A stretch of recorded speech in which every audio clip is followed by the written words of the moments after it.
भाभी, भाभी मेरी आइसक्रीम कहाँ है? ईशु ध्यान से देखो, वही रखी थी। ध्यान से देखो। अगर यहाँ पे होती ना तो मुझे दिख जाती, लेकिन दिखेगी कैसे? आपने जो खाली होगी। आगे से ना मेरी किसी भी चीज को हाथ मत लगाना। मूड खराब कर दिया।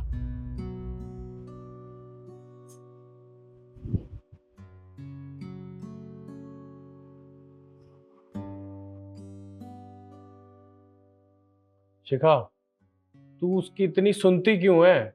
अरे जवाब दिया कर ना, लड़ दिया कर, धमका दिया कर उसे। नहीं लक्ष्य, ऐसे कैसे बोल दूं? वो मेरी बहन जैसी है। और वैसे भी मैं इस घर में रिश्तों को तोड़ने नहीं आई हूँ, रिश्तों को जोड़ने आई हूँ।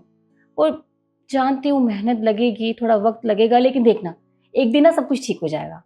शिखा, उसका बिहेवियर कभी नहीं बदलेगा। अरे वो बचपन से ही ऐसी है।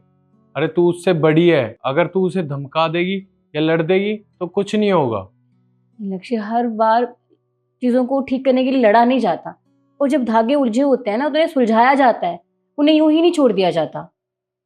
शिखा, बहुत पर धागों को सुलझाने में ना धागे और ज्यादा उलझ जाते हैं।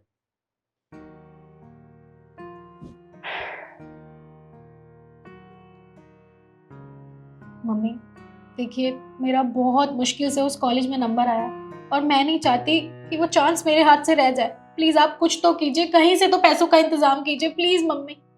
पर बेटा, तुझे पता तो है ना कि मेरे पास इतने पैसे नहीं है। पर मैं इतने सारे पैसे तुझे कहाँ से ला कर दूं? इससे अच्छा तो तू किसी और कॉलेज में एडमिशन करवा ले बेटा। नहीं मम्मी, आप कैसी बातें कर रही हैं? इस कॉलेज में पढ़ना मेरा सपना है और आप चाहती हैं कि आपकी बेटी का सपना पूरा ना हो। आप खुद बताइए ना, आप नहीं चाहती आपकी बेटी अच्छे कॉलेज में पढ़े और पढ़ लिख के कुछ अच्छा बने जिंदगी में? प्लीज मम्मी प्लीज, मैं आपके आगे हाथ जोड़ती हूँ। देख बेटा, तू मेरी बात समझने की कोशिश कर। इस कॉलेज की फीस बहुत ज्यादा है और मेरे पास इतने पैसे नहीं है। और मैं तेरे भाई के ऊपर भी प्रेशर नहीं डाल सकती। वैसे ही पूरे घर की जिम्मेदारी उसके सर पर है और मैं उसे और बर्डन नहीं देना चाहती। मम्मी, ये लीजिए मम्मी जी, ये क्या है बेटा? आप खुद ही देख लो।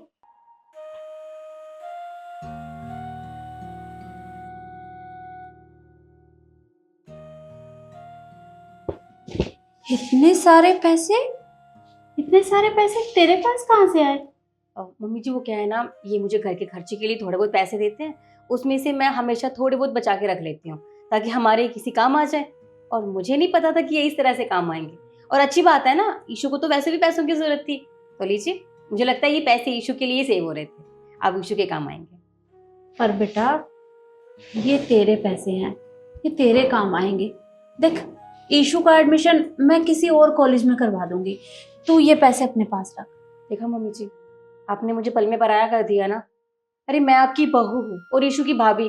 तो क्या मैं इस परिवार का हिस्सा नहीं हूँ? क्या मैं अपने परिवार के लिए कुछ नहीं कर सकती? और मम्मी जी, ये सब हमारा है, मेरा नहीं है।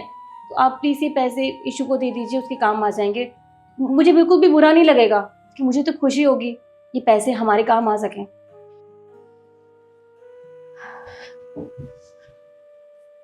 भाभी आप सच में बहुत अच्छी हैं।